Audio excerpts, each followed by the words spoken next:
So we are going to go explore the David and Goliath story. We're at a place called Tel Azekah. It's mentioned in the biblical account as being one end of the Philistine line of battle. So this is where the Philistines were lined up over the course of those 40 days. They were here. From the top, we'll get a real nice view of the battlefield and be able to figure out how that story went down.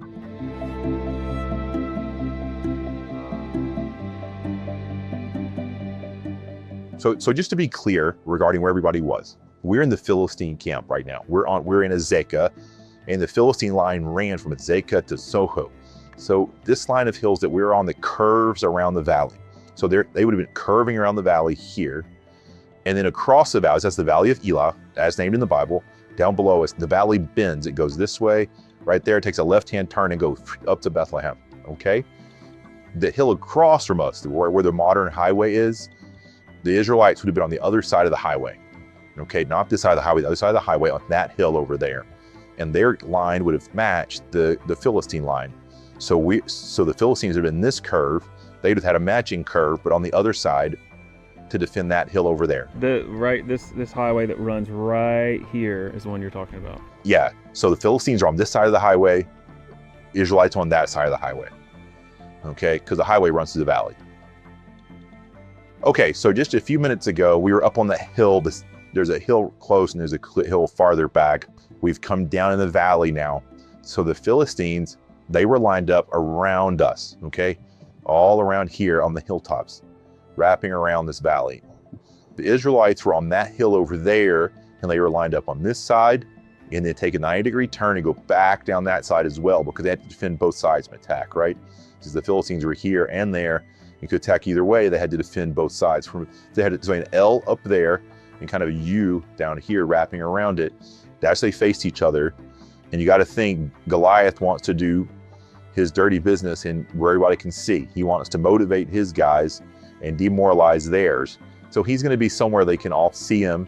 So my guess is maybe just back a little bit over here, kind of towards where the road is, because back out towards where the road is, you could be seen by that whole loop of the valley and also by most of the Israelites on their side. So I think if I have to bet exactly where it went, we know it went down this valley, 100% in this valley. Exactly where, if I had to try to make a small circle, I would put it over there near the road somewhere, but we don't know for sure. But that's my best guess.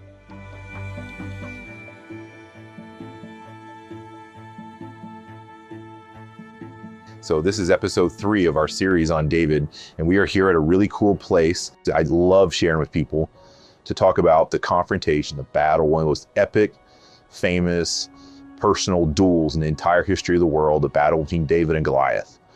That battle took place right down there at the bad in the valley below us. So we're going to talk about that a little bit.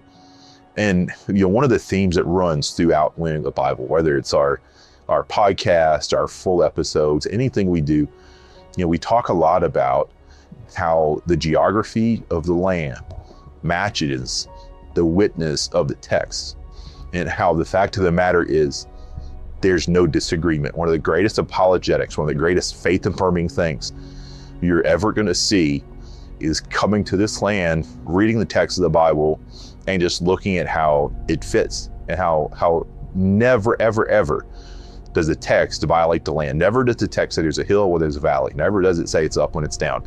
It always just fits. This story is one of the best ones, where just everything about what's behind me right here exactly fits the text that takes place in 1 Samuel 17. So to set up our story with David, Saul had been appointed king and failed. He was a moral failure. He cared more about his appearance. He cared more about people than he cared about God. And so God finally, after warning, rejects him. Samuel comes to Bethlehem, which is right up there in those hills. Samuel comes to Bethlehem, anoints David, and then immediately we skip to 1 Samuel 17. The text says the Philistine forces were encamped from Soho to Azekah. Where we are right now, we're sitting on Tel Azekah, okay? Then it goes on to say that Saul, the men of Israel, gathered and camped in the Valley of Elah, and they lined up in battle formation to face the Philistines.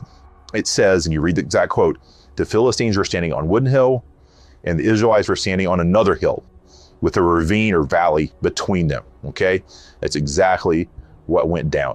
Now, so you got to imagine the Israelites guarding this hill, Philistines guarding that, and the next question becomes, well, why are they here? What's the point? Why is this we're fighting over? And the answer is this. So if you go back and you read in the Old Testament, what you can see is that the Israelites, first off, the Israelites were a hill, they were mountain, okay? If you think of the cities, the Old Testament cities, that were the core of the Old Testament narrative, that were where the Israelites lived, they were places like Hebron, Bethlehem, Jerusalem, Gibeon, Shiloh, Shechem, places like that. And all of those cities are up there in the mountains. You see, like when you read the stories of their battles, they came out of caves and from behind rocks to attack their enemies. The Israelites were essentially mountain guerrilla fighters, okay? What also comes across clearly in the text is that they were terrified. They didn't like fighting out in the open ground. They didn't, one example of how you see that clearly is that they constantly count the chariots of the opposing armies. Like they'll say, this guy had 50,000 soldiers and 400 chariots or 100 chariots or whatever. They weren't good at fighting on the plain. And, like the way the Greeks and the Romans fought with their shields locked and spears, heavy equipment, it wasn't their style. What they did, and to go down there in the open plain and engage in a sort of a shield wall fight where the chariots could plow through you, and that wasn't something they were good with. They just didn't like that kind of fighting. So, but the Philistines loved that kind of fight. They loved fighting on the open plain with armor and their shields locked together and the chariots and the archers helping them. But the Philistines hated going up in the mountains. So what you can imagine is that for hundreds of years, like throughout the Judges and, and into Kings and First Samuel, throughout that period, as you can imagine, the Philistines down the coastal plain, all their cities were on the plains, okay? So places like Gaza, Ashkelon, Ashdod, all of their Gath were all out there by the sea. They loved the plain. The Israelites, their home base is up here in the mountains, and they push and pull back and forth up and down the valleys, okay? This is what the whole story of Samson, the Judges, is pushing up and down the valley there to see if Israel can push their influence down the valley, or the Philistines can push their influence up. So if you look at this valley down beneath me here, what you can see is it's incredibly fertile. To this day, the Valley of Elah down below is an incredibly fertile piece of land. It's extensively farmed by the Israelis, even now. Back then, it would be even more valuable because, of course, they didn't have the capacity to import food and things like we do. Both cultures are agrarian. Most people made their money in farming. So the more good farmland you can seize, the richer your society becomes. And so it's a battle over the valley. All of it makes perfect sense, 100% perfect sense, historically, geographically, in every way. Then it says, then a champion named Goliath from Gath came out from the Philistine camp. He was 9 feet 9 inches tall and wore a bronze helmet with scale armor that weighed 125 pounds. There was bronze armor on his shins and a bronze sword slung between his shoulders. His spear shaft was like a beaver's beam. An iron point of his spear weighed 15 pounds. In addition, a shield bearer was walking in front of him. So basically, Goliath is a tank. He's armored, he's big, he's powerful. He's the ancient equivalent of a tank. And he stood and shouted to the Israelite battle formations. Why do you come out and line up in battle formations? He asked. Am I not a Philistine? Are you not servants of Saul? Choose one of you men and have him come down against me. If he wins in a fight against me and kills me, we'll be your servants. But if I win against him and kill him, then you'll be our servants and serve us. Then the Philistine said, I defy the ranks of Israel today. Send me a man so we can fight each other. When Saul and the Israelites heard these words from the Philistine, they lost their courage and were terrified. Now, what's really crazy is what you have to understand is that they stood here like this for days and days and days. And the question becomes, why? Because the text tells us that every morning and evening for 40 days, Goliath came out and taunted them. And one of the questions I always asked, I was always like, why did this happen? Why would two armies line up look at each other and not fight. It's expensive to keep armies in the field. You got to feed them, you got to clothe them, you got to supply them. You got to pay them. So why would, two nations put their armies in the field, have them look at each other, nobody fights? Well, the answer, when you come here, makes perfectly good sense. As soon as you come here, you're like, oh, I get it now. And the answer is that they both had wonderful defensive positions. The Philistines were up here on these ridges. The Israelites were on those ridges. Both of them wanted the other to attack. The Israelites were like, come on, come attack us. Fight your way up this hill while we're fighting downhill. We'll roll boulders down at you. We'll have good fun attacking you while you fight your way up. And the Philistines over here on these high hills were saying the same thing. No, you come attack us. And they were engaged in just trying to outcamp each other. And Goliath's job was to go right down there in the middle of the valley and just taunt and make fun of and hopefully demoralize and scare the Israelite soldiers on that side. And for 40 days it goes on, and it's working, okay? But then things begin to turn. It says, now David was the son of the Ephrathite from Bethlehem of Judah named Jesse. Jesse had 8 sons, and during Saul's reign was already an old man. Jesse's 3 oldest sons had followed Saul to the war, and their names were Eliab, the firstborn, Abinadab the next, and Shammah the third. David was the youngest. The 3 oldest had followed Saul, but David kept going back and forth from Saul to tend his father's flocks in Bethlehem. So David was not yet considered old enough to be a full-time soldier. He had to stay with the flocks. He would come down and bring supplies, and he would go back. He would come down, and he would go back. Now that's another one that I always thought, well, that doesn't make sense. It's time of war. It's dangerous. How can you have a teenage boy just traveling around like that? But then you come here, and you're like, oh, it makes sense. Because what you see is that this ridge line here literally goes straight to Bethlehem. And so it would be perfectly possible for a young man who was used to moving around with flocks, knew the terrain, to follow that ridge line down here to the battlefield without ever risking entering enemy territory and being attacked. He could move through safe space down here to the army and bring supplies. Again, all it makes sense once you come here. Then it says that the father told David, take this half bushel of roasted grain along with 10 loaves of bread for your brother and hurry to their camp. Also take 10 portions of cheese to the field commander. Check on the welfare of your brothers and bring a confirmation from them there with Saul. So he basically says, go take some food to your brothers, check on them and come back. David says, okay. So David got up early in the morning, left the flock with someone to keep it, loaded up and set out as Jesse had instructed him. So he comes down the ridgeline. He arrives at the camp as the army was marching out to it. So they would camp in the morning, they would come out. They didn't do very much night fighting back then, so they didn't have to worry about it too much. And Israel and the Philistines lined up in battle formation facing each other. David left his supplies in the care of the quartermaster and ran to the battle line. David wants to see what's going on. He's an interested young man. When he arrived, he asked his brothers how they were. While he was speaking with them, suddenly the champion in Goliath, the Philistine from Gath, came forward from the Philistine battle line and shouted his usual words. So David has a front row seat to Goliath. When all the Israelite men saw Goliath, they retreated from him terrified. So the Israelites are scared of him. I don't have time to go to every detail of it, but somebody kind of comes along and says, hey, did you know the king said whoever kills him will get the king's daughter's hand in marriage and no taxes for his family forever? And David, it's so funny. He's so differently wired because he has faith in God. He's an anointed as king. He trusts God, that God is going to move. If God promised it, God said he's going to do it, that God's going to do it. And so I can just be faithful and I can serve. And so while everybody else over there saw a threat, David saw an opportunity. David's like, nobody's taking up this deal. It's amazing. And they're like, no, it's huge. We're going to die.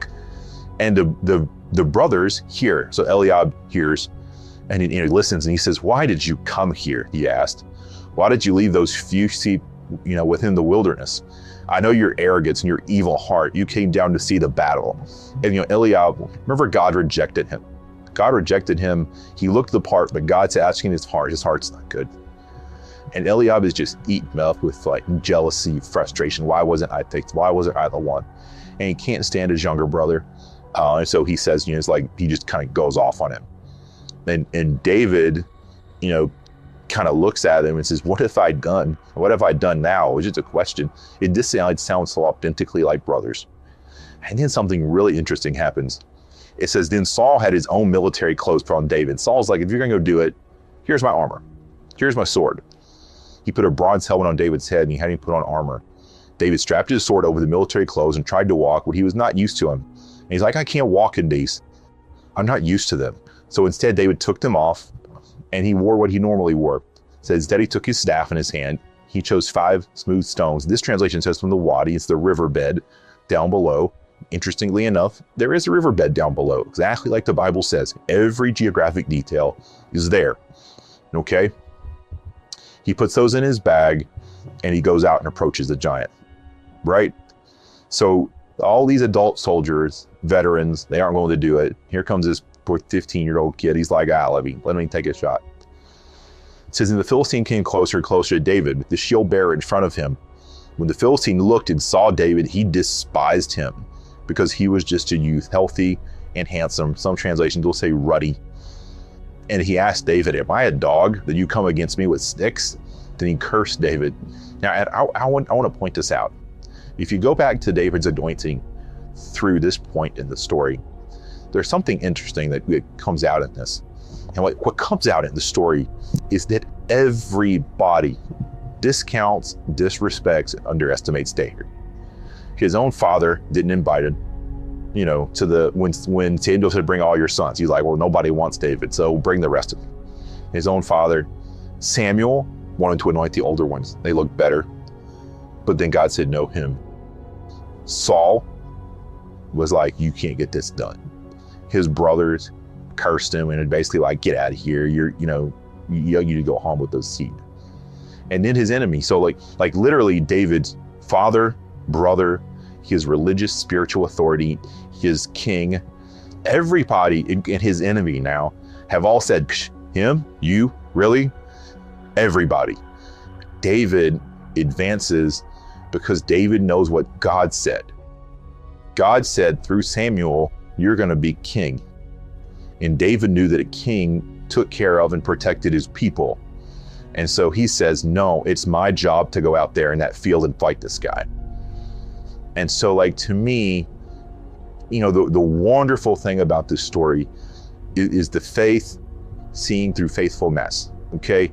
In biblical Greek, faith and faithfulness are exactly the same word.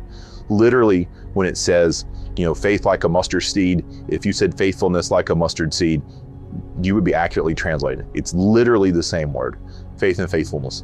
What I see in David is someone whose faith acts itself out in faithfulness.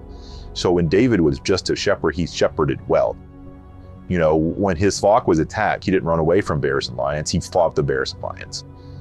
What that means is probably all throughout the day, instead of just sitting around and doing nothing, he practiced with his sling.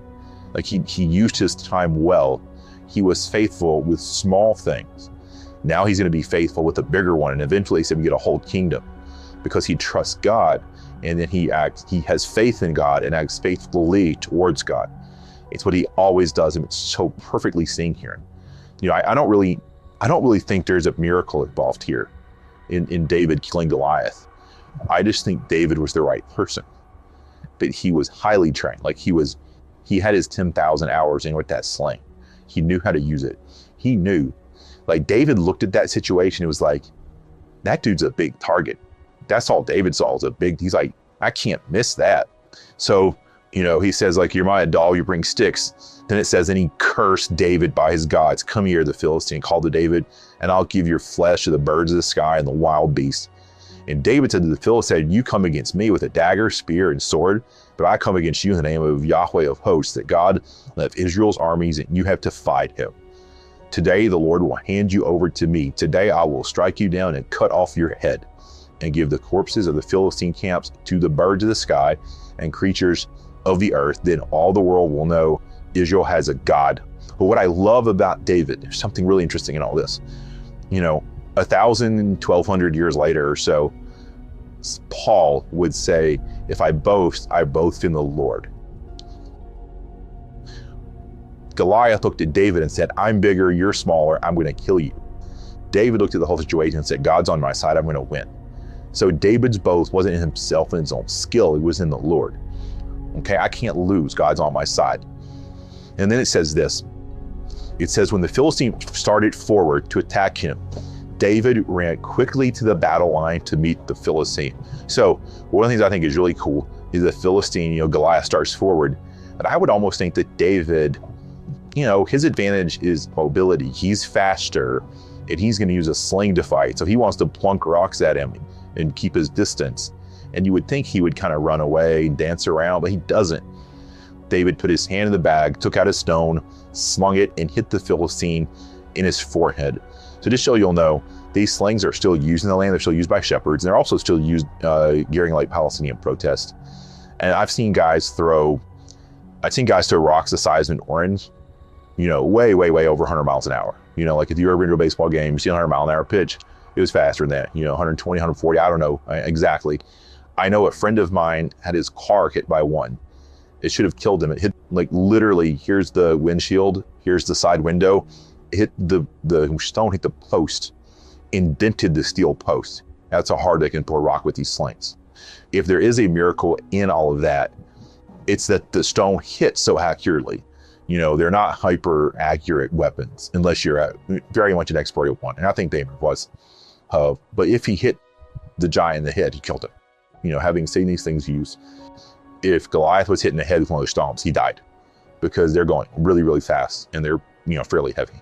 And as soon as Goliath, the giant, poof, goes down, David takes his sword, cuts his head off. All the Israelites would have been like, rah, and they come storming down. The Philistines all see it, and they're immediately demoralized. No, our champion's dead. And what had been a 40-day standoff turns into a rout. All these guys run, they chase them, and it's a total wipeout. There's something happens at the end of this I think is worth noting. After the battle, after Saul says, you're the man, I give you all this, here's the rewards, the women come by singing. And the women sing a song. They say, Saul has killed his thousands, but David his 10,000s. Saul was furious and resented this song. Okay?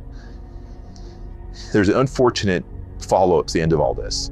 The main thing is that David confronted his giant out here in the field, and he won that day, and what had looked like an enemy became an opportunity, and David's entire future springboarded off of this battle right here. The fact that David was faithful, that he had faith in God, stepped out and confronted Goliath, was enormous in catapulting him forward. This is how he became a national figure. It's maybe the second most important day after the anointing of his life. But you can't expect to have no opposition. And his great success caused great envy. And so now the next several years of his life are going to be characterized by Saul's growing anger, jealousy, and envy, and David having to run and flee for his life and bide time until Saul dies. So that's what happens here. It's a great story, and I love the fact that the land just totally matches to the iota the Bible story. It's great for affirming our faith. That's it. We'll see you in the next episode. Thanks for watching this video. If you enjoyed it, click like and subscribe. It really helps us. And if you really enjoyed it, go on over to our website, glandofthebible.com, and become a supporter. It helps us generate more content and gives you access to our full library of video and Bible study content.